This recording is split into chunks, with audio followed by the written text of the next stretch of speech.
Welcome everyone. This is Charles Smith Mentor Talk, and these are short videos where I'll offer practical advice from a mentoring perspective on how to be better in your professional career. I've been a successful mentor in both the military and in corporate America, and I have helped people navigate difficult work circumstances to achieve success. I hope it's the same for you. Today's topic is going to be international business travel. So I work for a global communications company, and I recently had the opportunity to travel to Copenhagen, Denmark for a business trip. This was my first business trip for a passport, had a long haul flight involved, had to go to a place where there was a totally new culture I had to understand. But it was an amazing experience, and the first, I hope, of many, and according to my bosses, the first of what will be many, not only Denmark, but other places as well. So the core lesson is understanding that if you get a chance to travel internationally for business, it's a wonderful thing. It is great for your skill set. It's great for your resume. It'll help you go forward in your career because you truly can understand things from a global perspective. A lot of us, and I know myself included, before I actually went over to Denmark, we have an American perspective, and that's fine because we're Americans and we live here, and that's the main one that we see. But being able to actually go over to Denmark and get a true foreign perspective was very, very important. All right, so one of the important things about business travel, which people may or may not realize, is that every business exists, for the most part, exists to make money. There may be other reasons that are very close to the top priority, but the main priority is to make money. If a business fails, ultimately either it cannot make money or its ability to make money has been severely diminished. So one of the things about it is understanding that one of the great things about international business is that when you have a large team, the bigger your team is, normally the more perspectives there are towards solving a problem, and therefore that problem actually being solved. That's even more true from a global perspective when you have a situation when you have not just, say, an American perspective, but a Danish perspective and other ones as well. It leads to those problems being solved in a lot better way. So one of the things you learn when you're going on business travel, there's a lot of things involved in doing that, but the key thing is realizing that, having that global perspective, understanding that, hey, I'm getting a team that is not just one team, but it's a global team solving the problem. That's always very, very important. So a few practical steps. Number one, planning. Planning is very important. Planning for any trip going anywhere, but especially with the international trip because there's so many different aspects involved. So when I say planning, one of the first things I talk about is purpose, passports, and payments. All right. Normally for a business trip, especially when you're going overseas or when you're doing something like that, there has to be a good reason to go overseas. Nowadays, of course, you have phone calls and Skype and other things that companies do use to minimize costs. And, most of your meetings, a lot of your meetings do have to do that. But then there are some times when a face-to-face meeting or a tour facility or see a product in person, whatever your reason is, make sure you have a real purpose to go overseas. Now, most companies will not authorize overseas travel unless there is a justifiable reason you have to go. So that's something to keep in mind. When you do finally get authorized to go travel, one of the next steps is to get a passport. Okay. Passports generally take about, I think it's 4 to 6 weeks to actually get done. If you're in a bind, they can expedite it and go through that process. Costs a little bit more, but it actually gets the passport to you relatively quickly, and you can go from there. So Passport is very important. Also payments. Generally speaking, if you're doing something for your job, they'll have a travel agency that can set up all your travel for you. And typically speaking, especially for an international trip, they will give you a business credit card. And basically what will happen is that you'll be able to put your flight and your hotel and your rental car, if you're going to have one, on there in the initial stage. And then later on, of course, when you get to where you're going, you put your meals on there as well. So those two things are very important because that's all part of the planning stage, making sure those where they need to be. The next part is basically how to get there. And the focus here is on air travel. Most of your overseas business trip, you're going to be flying. It's going to be a long haul flight. That's a whole another mentor talk about how to prepare for a long haul flight, how to make it as comfortable as possible. But normally you're going to fly. So of course you got to buy an airplane ticket. The easiest thing to do if you can is to fly direct. I live near basically 3 major airports: San Francisco, Oakland, and San Jose. And I was able to find a direct flight from San Francisco to Copenhagen. It just makes it easier because, most of us have to take a, connecting flight, and sometimes that's just necessary. But if possible, you want to find a direct flight. And then once you get to where you're going, you need to understand what the best way is to get around where you're going. Sometimes it's getting a rental car. Sometimes taxi or Uber or Lyft or those type of ride shares. In many cities, if you're working in the major metropolitan areas, they've got rail systems or trains that's actually more cost effective and easier to do it that way. So the bottom line is, once again, in this thing with planning, is to have an idea before you leave America where you're how you're gonna get there, obviously, and then also how to get around once you're there. Okay, and then where to stay. It's very important.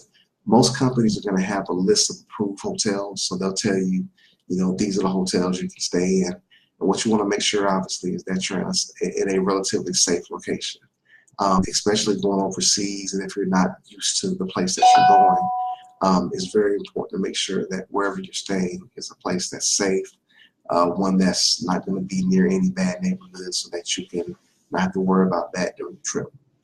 All right, and then you got to think about life while you're there.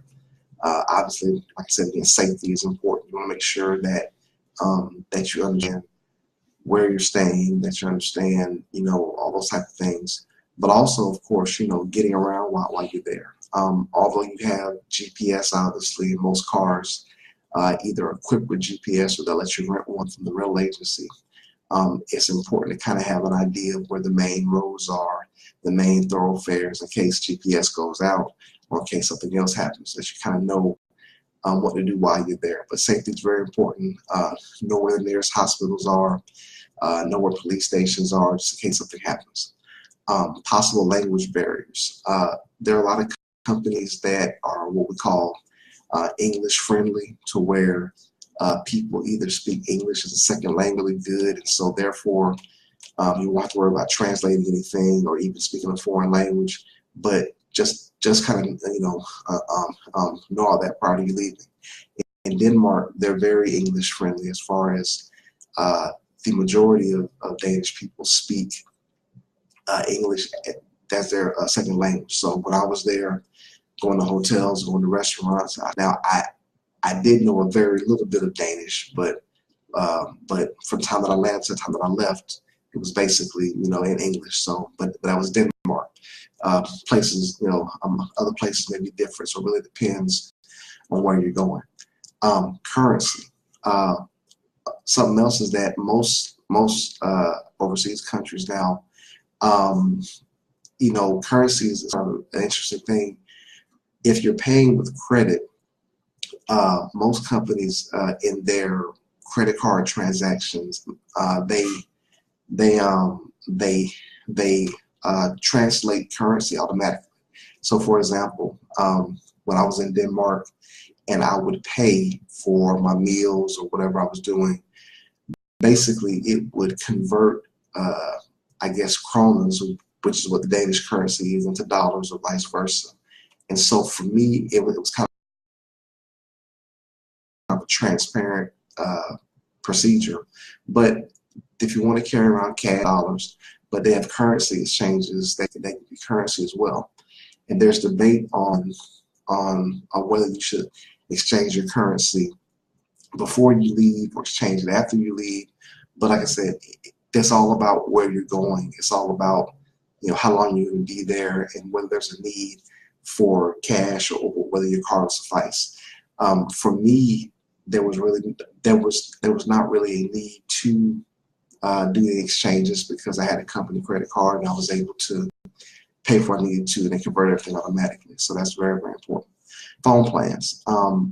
Many times your service provider will have an international phone plan that for a few more dollars per day will allow you to access, you know, I think your phone the same way you do here in the U.S. So, you know, check with your provider about that as far as what they offer. Mine offer basically, you know, all the things that I get here at here in the U.S. For about, you know, $10 more per day. So that was good. I could, you know, take pictures and show my family and call them every night. So that's going to be very, very important. Also, one of the things about it is that, you know, when you're there, learning and enjoying the culture. So one of the things that I had to do is, and man, like I said, one of the things that I did is I made sure that while I was in Denmark, that I really tried to do as many culturally different things as I could. Whether it was walking around some of the places downtown and seeing some of the sights down there, even eating the food. I tried my best to focus on Danish, on cultural Danish food, because guess what? I can get burgers and fries in the U.S. anytime, but Danish food in Denmark, and you know that was something that I can't do in the United States. So wherever you go, make sure that you get a chance to do things that that are culturally, you know, that are culturally different. Now, you know, once again, realize that while you're there, it's all about your work, obviously, and so make sure that, you know, you're taking care of business as far as the work aspect is concerned. But most jobs and most bosses overseas, if they know that you're there for the first time, or even if you're not there for the first time, they will allow you to go and kind of explore the culture because it's very, very important. So, for example, me in Denmark, along with, you know, having some Danish dishes, which were very, very tasty. I actually also got to go tour Frederiksborg Castle, which is I want to say it was built in, I'll say either the 1400s, I believe it was.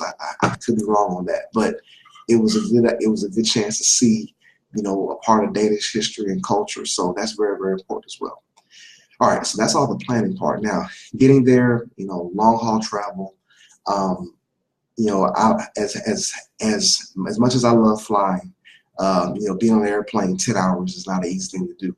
So I'll do talk at some point in the future about long haul travel, how to prepare for that. But most overseas flights last at least 7 hours.